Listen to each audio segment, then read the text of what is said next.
Wife of Abhinandan part 19. మనం dishes అన్ని ready చేసి అలసిపోయావు, వెళ్ళి ఫ్రెష్ అయ్యరా, ఈ లోపు నేను మేనేజ్ చేస్తాను అన్నది సత్య. లేదు సత్య, మళ్ళీ ఇన్నాళ్ళ తర్వాత నేను అభికి నా చేతితో పెట్టబోతున్నాను, నేనే అన్ని దగ్గరుండి చూసుకుంటాను అని చెప్పింది మనం. అందుకేగా నేను హెల్ప్ చేస్తాను అన్నా. వద్దు అని నీ చేతితో అన్ని వండావు, ఇప్పుడు అన్ని నువ్వే చేసావు కదా, నేను ఇవన్నీ టేబుల్ పైన అరేంజ్ చేస్తాను, ఈ లోపు నువ్వు ఫ్రెష్ అయ్యిరాపో అని పంపించింది సత్య. ఓకే సత్య అని ఫ్రెష్ అవటానికి వెళ్ళింది మనం. డిషెస్ అన్ని టేబుల్ పైన పెట్టి సంతోష్, అభి రండి లంచ్ చేద్దాం అని పిలిచింది సత్య. రారా బావా వెళదాం అన్నాడు అభి. సంతోష్ సీరియస్ గా చూశాడు. ఏమిట్రా చూపు అని అడిగాడు అభి. మరి చూడరా, నా నడుం విరిగి నేను ఉంటే అదేం పట్టకుండా లంచ్కి రమ్మంటున్నావు అన్నాడు సంతోష్. అయితే రామాకు అని డైనింగ్ టేబుల్ దగ్గరకు వెళ్లిపోయాడు అభి. బావా బావా అంతేనా, కనీసం నాకు ఇక్కడ భోజనం పెట్టేవాళ్ళు ఎవరూ లేరా, ఇక నేను ఇంతే ఆకలితో మలమల మాడిపోవాలా, దేవుడా ఎందుకు ఎప్పుడు మంచి వాళ్ళకే ఇలాంటి కష్టాలు ఇస్తావు అంటూ అరుస్తూ ఉన్నాడు సంతోష్. అన్నయ్య ఏమైంది అలా అరుస్తున్నావు అన్నదే మనం. అప్పుడే ఫ్రెష్ అయి వచ్చి, నా బాధ నీకు అరుపుల్లా ఉన్నాయా, నువ్వు కూడా నా మైత్రి అన్నాడు సంతోష్. అయ్యో అన్నయ్య ఎందుకు అలా అంటావు, ఏమిటి ఇంకా హిప్ పెయిన్ గా ఉన్నదా, డాక్టర్ దగ్గరకు వెళదామా, పోనీ టాబ్లెట్స్ అన్నా తీసుకుని రానా అని అడిగింది మనం. మా మంచి చెల్లెమ్మ, చూడండి చూసి నేర్చుకోండి, నాకు బాలేదు అంటే నా మీద ఎంత కన్సర్న్ చూపిస్తుందో, మీరు ఉన్నారు ఎందుకు పైగా చెప్పుకోవటానికి ఫ్రెండ్స్ అన్నాడు సంతోష్. మాకెందుకురా అంత బంపర్ ఆఫరు, మీ పనేదో మీరు చూసుకోండి అని నవ్వుతూ అన్నారు అభి సత్యాలు. అన్నయ్య ఏమిటి నొప్పిగా ఉందా అని అడిగింది మనం. లేదమ్మా, వాళ్ళ మటుకు వాళ్ళు వెళ్లిపోయారు, నన్ను లంచ్కి తీసుకుని వెళ్లకుండా అని చెప్పాడు సంతోష్. అదా అన్నయ్య, వాళ్ళు చేయకపోతే ఏమిటి, నేను ఉన్నాక మీ చెల్లిని నేను మీకు హెల్ప్ చేస్తాను, పైగా ఈరోజు నేనే మీకోసం మీకు ఇష్టమైనవి చేశాను అని మెల్లగా డైనింగ్ టేబుల్ దగ్గరకు తీసుకుని వెళ్లి కూర్చోపెట్టింది మనం. థ్యాంక్స్ మైత్రి, చూడండిరా చూసి నేర్చుకోండి మీరు, సత్య నువ్వు కూడా నీ ఫ్రెండ్ని చూసి నేర్చుకో అన్నాడు సంతోష్. అయితే రేపటి నుండి 1 గంట కోచింగ్ తీసుకుంటా, కానీ నువ్వు నాతో పాటు వచ్చి నేర్చుకో అని చెప్పింది సత్య. కరెక్ట్ సత్య, యారా సంతోష్ అన్నాడు అభి. సంతోష్ కోపంగా చూశాడు. సత్య గట్టిగా నవ్వేసింది. సత్య నువ్వాగు, అన్నయ్య మీరు లంచ్ చేయండి అన్నది మనం. మైత్రి వంటలు ఘుమఘుమలాడుతున్నాయి, ఏమి రెసిపీస్ చేశావు అని అడిగాడు సంతోష్. ఫ్రాన్స్ బిర్యానీ విత్ బూందీ రైతా చేశాను అన్నయ్య అని చెప్పింది మనం. నాకు ఇష్టమైనవి అని చెప్పి అన్ని అభికి ఇష్టమైనవి చేశావు అన్నాడు సంతోష్. అవునా అన్నయ్య, నాకు సార్కి ఏమిష్టమో తెలియదు, నేను నాకు ఏదో చెయ్యాలి అనిపించి చేశాను అంతే అని కవర్ చేసింది మనం. ఫస్ట్ లంచ్ చేద్దాం, మైత్రి నువ్వు కూర్చో స్టార్ట్ చేద్దాం అన్నది సత్య. సత్య నేను తర్వాత తింటాను, మీరు తినండి, నేను వడ్డిస్తాను అన్నది మనం. ఎందుకు మైత్రి, మనమేగా సర్వ్ చేసుకుందాం అన్నాడు సంతోష్. వద్దులే అన్నయ్య మీరు తినండి, నేను తర్వాత తింటాను అని చెప్పి అందరికీ ఫుడ్ సర్వ్ చేసింది మనం. అందరూ తినటం స్టార్ట్ చేయబోయే టైంకి ఆగండి ఆగండి అన్నది మనం. ఏమిటి మనం, ఈ డైలాగు రొటీన్ గా పెళ్లిల్లో కదా చెప్పేది, నువ్వేమిటి తినే ముందు చెప్తున్నావు అన్నాడు సంతోష్. అబ్బా అది కాదన్నయ్య, ఇప్పుడే వస్తాను అని కిచెన్ లోనికి వెళ్లి ఒక బౌల్ తీసుకుని వచ్చింది మనం. ఆ బౌల్ ఏమిటి మైత్రి అని అడిగాడు సంతోష్. అది క్యారెట్ హల్వా అన్నయ్య అని చెప్పింది మనం. క్యారెట్ హల్వా, హౌ టేస్టీ అన్నాడు సంతోష్. థ్యాంక్స్ అన్నయ్య అని అభి ప్లేట్ లో పెట్టబోయింది మనం. సి మైత్రి, నాకు స్వీట్స్ ఇష్టం ఉండదు, నాకు వద్దు అన్నాడు అభి. సార్ ఒక్కసారి టేస్ట్ చేయండి, రుచి చూస్తే కదా ఇష్టమో లేదో తెలిసేది అన్నదే మనం. అదేంటి బావా నీకు ఇష్టమేగా అన్నాడు సంతోష్. అభి సీరియస్ గా చూశాడు. మైత్రి అభికి స్వీట్స్ ఇష్టం ఉండదు, నువ్వు సంతోష్కి పెట్టావు అని కళ్ళతోనే బాధపడొద్దు అని చెప్పింది సత్య. ఓకే సార్ అని సంతోష్ వాళ్లకు పెట్టింది మనం. సంతోష్ లంచ్ చేస్తూ మైత్రితో, మైత్రి ఈ వంటలన్నీ నువ్వే చేశావా అని అడిగాడు. అన్నయ్య బాలేదా అన్నదే మనం. బాలేదానా, ఎవరమ్మా ఆ మాట అనింది, చెప్పటం కాదు కానీ నిజంగా చాలా బాగుంది. 5 స్టార్ హోటల్స్ లో కూడా దీని ముందు బలాదూర్. అంత బాగుంది. మా బాబా చాలా అదృష్టవంతుడు. ఇంత బాగా వంట చేయటం తెలిసిన అమ్మాయి కళ్ళంగా వస్తున్నందుకు అని నవ్వుతూ అన్నాడు సంతోష్. అభి కోపంగా చూశాడు. ఏమిటి బావా ఆ చూపు? నేను చెప్పింది రేపు మైత్రిని పెళ్లి చేసుకోబోయేవాడి గురించి. మైత్రి నన్ను అన్నయ్య అని పిలుస్తుంది అంటే తన భర్త నాకు బావే కదా, అందుకే అలా అన్నాను. నువ్వెందుకు అలా చూస్తున్నావు అని నవ్వాడు సంతోష్. సైలెంట్ గా లంచ్ కంప్లీట్ చేస్తే మనం వెళదాం అని తింటూ చెప్పాడు అభి. సార్ ఇంకొంచెం పెట్టనా అని అభిని అడుగుతూ ఉన్నది మనం. మైత్రి నాకు కావాలంటే నేనే అడుగుతాను, విల్ యూ ప్లీజ్ అన్నాడు అభి. ఓకే సార్ అని సైలెంట్ గా ఉన్నది మనం. లంచ్ కంప్లీట్ చేసి హ్యాండ్ వాష్ చేసుకోవటానికి వెళ్లిపోయాడు అభి. మనం ఇంకా నువ్వు తిను అని చెప్పింది సత్య. సంతోష్ సైలెంట్ గా చూస్తూ ఉన్నాడు. మైత్రి టెన్షన్ గా నాకు ఇప్పుడు వద్దు సత్య, సంతోష్ అన్నయ్య కొంచెం రైతా వేయమంటావా అని అడిగింది. అది మనో అని సత్య అంటూ సంతోష్ అడగబోతూ ఉంటే మనో కదన్నయ్య, హల్వా హల్వా అన్న తిను అని అంటుంది అని చెప్పింది మనో. సంతోష్ అన్నది సత్య. నేనే పొరపాటుగా విన్నానేమో అని లంచ్ చేసి హ్యాండ్ వాష్ కు వెళ్ళాడు సంతోష్. సారీ మైత్రి అన్నది సత్య. ఎందుకు సత్య, మనం మేనేజ్ చేశాంగా అని నవ్వింది మనం. సత్య ఇంకా మేము స్టార్ట్ అవుతాం అన్నాడు అభి. అప్పుడే ఎందుకు సార్, కొంచెం సేపు ఉండవచ్చుగా అని అడిగింది మనం. అభి సీరియస్ గా ఓ చూపు చూశాడు. అంటే సార్ సంతోష్ అన్నయ్యకు బాలేదు కదా అని చెప్పింది మనం. అవునభి ఈవినింగ్ వెళ్ళండి అన్నది సత్య. లేదులే సత్య, ఇంకా స్టార్ట్ అవుతాం. సంతోష్ ఇప్పుడు బాగానే ఉన్నాళ్లే, గ్రాని వాళ్ళు వెయిట్ చేస్తారు అని చెప్పాడు అభి. సత్య అన్నాడు సంతోష్. ఓకే అభి, జాగ్రత్త సంతోష్ అన్నది సత్య. జాగ్రత్త అన్నయ్య అని అభి వైపు చూసేలోపు అక్కడి నుండి అభి వెళ్లిపోయాడు. బాయ్ మైత్రి, జాగ్రత్త. అభి ఏదో టెన్షన్ లో ఉన్నాడు, ఏమనుకోకు అని చెప్పాడు సంతోష్. ఇట్స్ ఓకే సార్, మా సార్ సంగతి నాకు తెలియదా, నేనేమి అనుకోను, మీరు వెళ్ళండి అని నవ్వుతూ చెప్పింది మనో. మనో, అభి వాళ్ళు వెళ్లిపోయారు, ఇక నువ్వు ఇప్పుడన్నా లంచ్ చేస్తావా లేదా అని అడిగింది సత్య. సత్య అని వెళ్లి అభి ప్లేట్ లో ఫుడ్ పెట్టుకున్నది మనం. ఒసై మనో, ఇదేమిటే అభి ప్లేట్ లో తింటున్నావు అన్నది సత్య. నా మొగుడు ప్లేటు నా ఇష్టం, మధ్యలో నీకేమిటి ప్రాబ్లం అన్నది మనం. నాకెందుకు ప్రాబ్లం, నీ మొగుడు నీ ఇష్టం అని నవ్వి ఇదేమిటి మనో, స్వీట్ వేసుకో అన్నది సత్య. వద్దు సత్య అన్నది మనం. ఎందుకు, నీకు స్వీట్ ఇష్టం లేదనా లేక అభి తినలేదనా అని అడిగింది సత్య. మను సమాధానం చెప్పకుండా సైలెంట్ గా ఉన్నది. చెప్పవే అన్నది సత్య. అదేమీ లేదు సత్య, నాకే తినాలి అనలేదు అని చెప్పింది మనో. నాకు తెలుసులే మనో, అభి నీ వల్లే స్వీట్స్ తినటం మానేశాడు, అందుకని నువ్వు స్వీట్స్ తినటం మానేశావా అని అడిగింది సత్య. మరేం చేయను సత్య, అభిని నేను ఎప్పుడు సంతోషంగా చూడాలి అనుకున్నా, కానీ నా వల్లే అభి హ్యాపీనెస్ పోయింది. మరి నేనెలా సంతోషంగా ఉంటానో చెప్పు.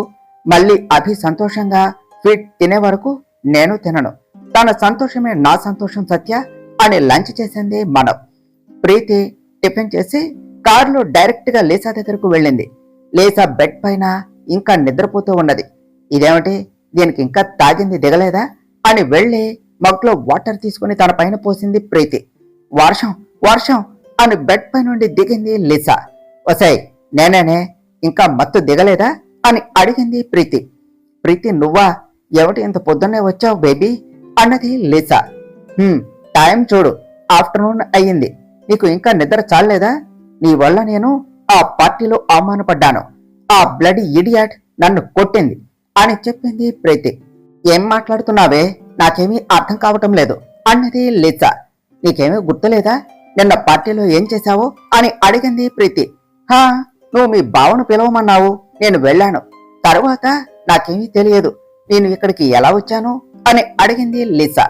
నైట్ పార్టీలో జరిగింది మొత్తం చెప్పింది ప్రీతి. ఓ నో, వాళ్ళు అంత పని చేశారా? నీ ప్లాన్ ని వాళ్ళు తిప్పికొట్టారు. It's great insult for us. Preeti, ఇప్పుడు మనం ఏదో ఒకటి చెయ్యాలి, వాళ్ళని వదలకూడదు అన్నదే లీసా. లేదు లీసా, వదిలే సమస్య లేదు, కాకపోతే ఇలా కాదు, ఇప్పుడు కాదు, మా బావకు నేను చేసింది తెలిసింది, ఇప్పుడు నేను దాన్ని ఏం చేసినా ఫస్ట్ డౌట్ నా మీదే వస్తుంది, సో కొన్నాళ్ళు దాన్ని మనం ఏమి చేయలేమో, మంచిగా ఉంటూ మట్టి పెట్టాలి అని కన్నింగా నవ్వింది ప్రీతి. అంతే ప్రీతి, నేను కూడా ఈ విషయంలో నీకు హెల్ప్ చేస్తాను, దానివల్ల నా పరువు పోయింది అన్నది లీసా.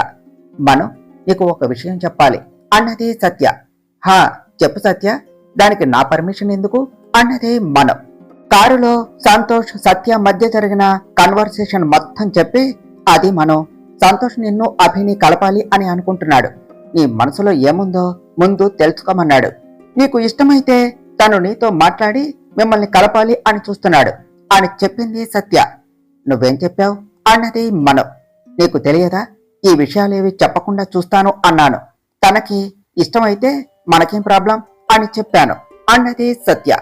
థ్యాంక్స్ సత్య, కానీ నువ్వు ఇందులో ఇన్వాల్వ్ అవ్వవద్దు, రేపు ఏదైనా ప్రాబ్లం అయితే అభి నిన్ను కూడా దూరం పెడతాడు, నా వల్ల నీకు ప్రాబ్లం అవటం నాకు ఇష్టం లేదు అని చెప్పింది మనం. నీ నా అని ఎప్పటి నుంచి నేర్చుకున్నావు మనం, నువ్వు నన్ను ఇలా దూరం పెట్టడం నాకు నచ్చలేదు మనం, ఏదైనా నీ తర్వాతే నాకు, నీ కోసం ఏమైనా చేస్తాను, అసలు అభిని కలిసిందే నీ వల్ల, నువ్వే లేకపోతే ఇక అభి ఎక్కడా చెప్పు అన్నది సత్య. సత్య ప్లీజ్ ఫీల్ అవ్వకు, నేను అలా అనలేదు అని చెప్పింది మనం. ఇంకెలా అన్నావే, ఇదిగో చూడు, నువ్వు నా ఫ్రెండ్, నీకు ఏ ప్రాబ్లం వచ్చినా నీ తోడు నువ్వు చేరే వరకు నీకు సాయంగా నేను ఉంటాను అని ఏడుస్తూ చెప్పింది సత్య. సరే సత్య, సారీ, ఇంకెప్పుడు అనను, ముందు ఆ కుళాయి ఆపు అన్నది మనం. సరే అన్నది సత్య. స్మైల్ పాపా స్మైల్ అన్నది మనం. మరి చెప్పు, ఇప్పుడు ఏం చేద్దాం అని అడిగింది సత్య. నిన్ను సంతోష్ అన్నయ్య అడిగితే మైత్రిని అడిగాను, తనేమీ ఆన్సర్ చేయలేదు, నువ్వే డైరెక్ట్ గా అడుగు అని చెప్పు, నేనే అన్నయ్యతో మాట్లాడతాను అని చెప్పింది మనం. ఓకే అలాగే చెప్తాను అన్నది సత్య. ఏడుపు అయిపోయిందా అని అడిగింది మనం. సత్య సీరియస్ గా చూసింది. హహహ అని నవ్వేసింది మనం. బావా మైత్రితో మాట్లాడావా అని అడిగాడు సంతోష్. హా అన్నాడు అభి. ఏమన్నది బావా అని అడిగాడు సంతోష్. నువ్వు చెప్పింది తను, ఆ విషయం నేను ఎప్పుడో మర్చిపోయాను, మీరు కూడా మర్చిపోండి, ఆ అమ్మాయిని ఏమీ అనకండి, తెలిసి తెలియక చేసింది అని చెప్పింది. నిజంగా నా చెల్లెలు బంగారం బావా, ప్రీతి అంత పని చేసినా అంత సింపుల్ గా వదిలేసింది అన్నాడు సంతోష్. అన్నాడు అభి.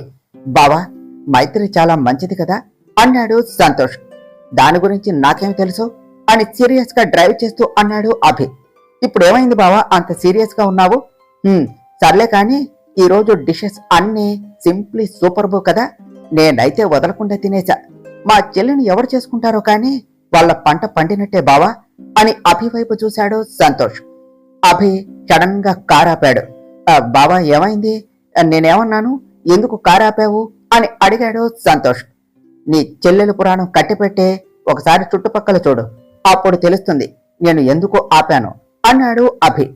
సంతోష్ కారు విండో నుంచి బయటకు చూసి నాలుక కరుచుకొని హిహిహి సారీ బావా అని కారు దిగాడు. రేపు ఆఫీసులో కలుద్దాం బాయ్ అని ఫాస్ట్ గా కారులో వెళ్లిపోయాడు అభి. బావా ఎప్పుడు మారుతాడో ఏమిటో అని నడుచుకుంటూ ఇంట్లోనికి వెళ్లిపోయాడు సంతోష్. అభి కారులో వెళుతూ సీరియస్ గా ఆలోచిస్తూ ఉన్నాడు. అసలు ఏమైంది నాకు, ఎందుకు దాన్ని చూసి నేను ఇలా అయిపోతున్నాను? నో నెవర్, నేను దానికి సాధ్యమైనంత వరకు దూరంగా ఉండాలి, రేపు దానికి టార్చర్ చూపించి నాకు దూరంగా ఉంచాలి, అప్పుడే నాకు దాని ఆలోచనలు ఉండవు. మైత్రి రేపు నీకు నా చేతిలో ఉంది చూడు, లెట్స్ వెయిట్ అండ్ సీ మైత్రి అనుకుంటూ అది నా మైండ్ లో బాగా ఎక్కేస్తుంది, మాక్సిమం దాన్ని నా నుండి అవాయిడ్ చేయాలి, ఏ మాటకా మాట, అది కాఫీనే బాగా పెడుతుంది అనుకున్నాను, కానీ ఈరోజు డిషెస్ అన్నీ కూడా బాగా చేసింది. ఆ సంతోష్ గాడు అన్నట్టు రేపు దాన్ని ఎవరు చేసుకుంటారో నిజంగానే చాలా లక్కీ. లేదు, నేను దాని గురించి ఆలోచించకూడదు అనుకుంటూ ఇంటి ముందు కారు ఆపి లోనికి వెళ్ళాడు అభి. కన్నయ్య ఎక్కడికి వెళ్ళాడు, ఇంకా రాలేదు అని అనుకుంటూ ఉన్నారు మాణిక్యమ్మ గారు.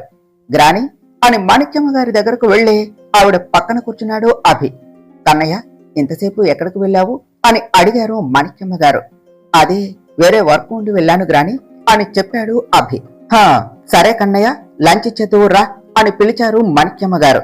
లేదు గ్రాని, నేను బయట తినేశాను, టైర్డ్ గా ఉంది, వెళ్లి రెస్ట్ తీసుకుంటాను అని పైకి వెళ్లిపోయాడు అభి.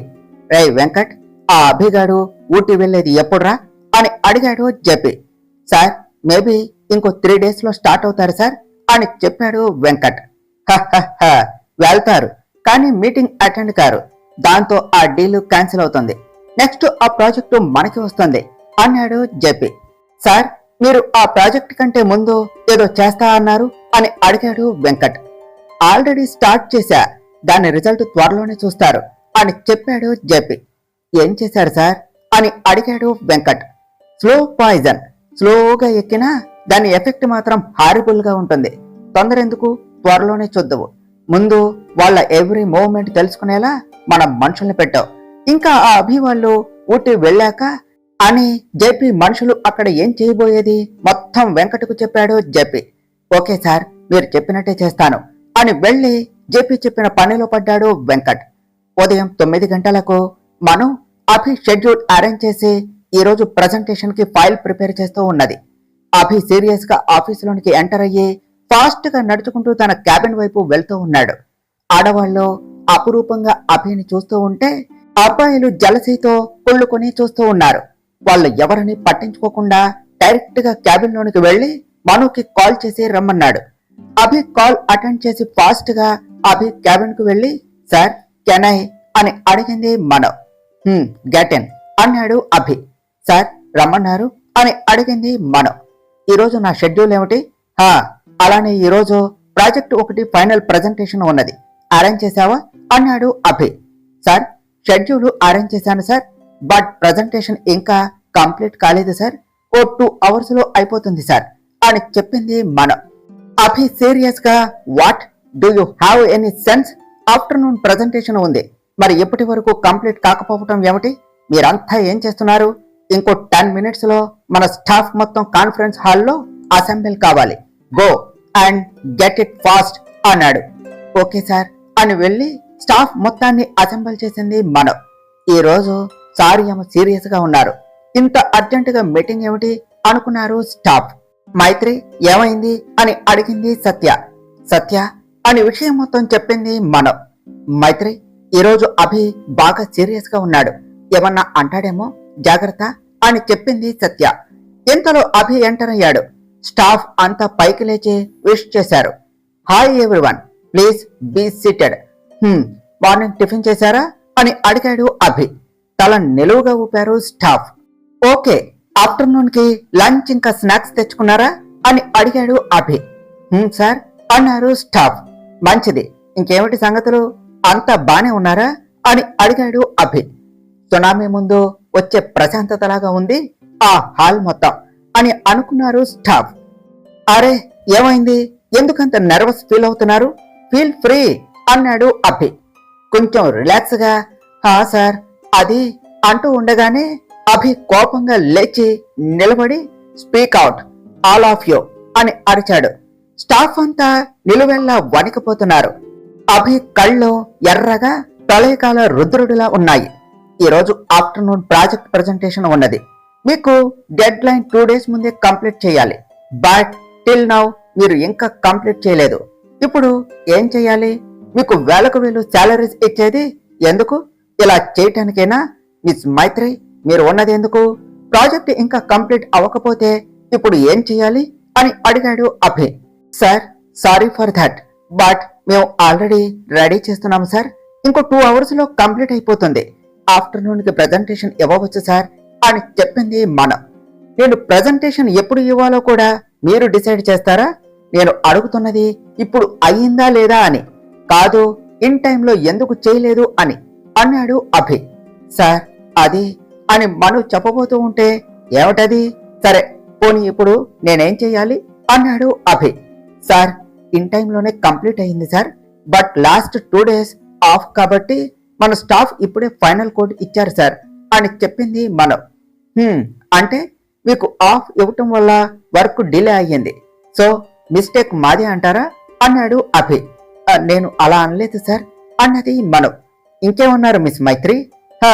ఇప్పుడు ప్రెజెంటేషన్ ఏం చేద్దాం అని అడిగాడు అభి. సార్ అది అని మను చెప్పబోతూ ఉంటే ఓకే మై డియర్ స్టాఫ్, ఈరోజు ప్రెజెంటేషన్ మిస్ మైత్రి గారు హ్యాండిల్ చేస్తారు. గాట్ ఇట్ మైత్రి, వెళ్ళి ప్రెజెంటేషన్ ప్రిపేర్ అవ్వండి. All of you go and get back your work అని వెళ్ళిపోయాడు అభి. స్టాఫ్ అంతా మైత్రి వైపు చూస్తూ వెళ్ళిపోయారు. తరువాత ఏమి జరిగిందో నెక్స్ట్ పార్ట్లో తెలుసుకుందాం ఫ్రెండ్స్. డియర్ ఫ్రెండ్స్, మీకు గనక ఈ కథ నచ్చినట్లయితే మీ అభిప్రాయాలను కామెంట్ల రూపంలో తెలియచేయండి. ఈ వీడియోను లైక్ చేయండి, షేర్ చేయండి, మా ఛానల్ను సబ్స్క్రైబ్ చేసుకోండి ఫ్రెండ్స్. Thank you.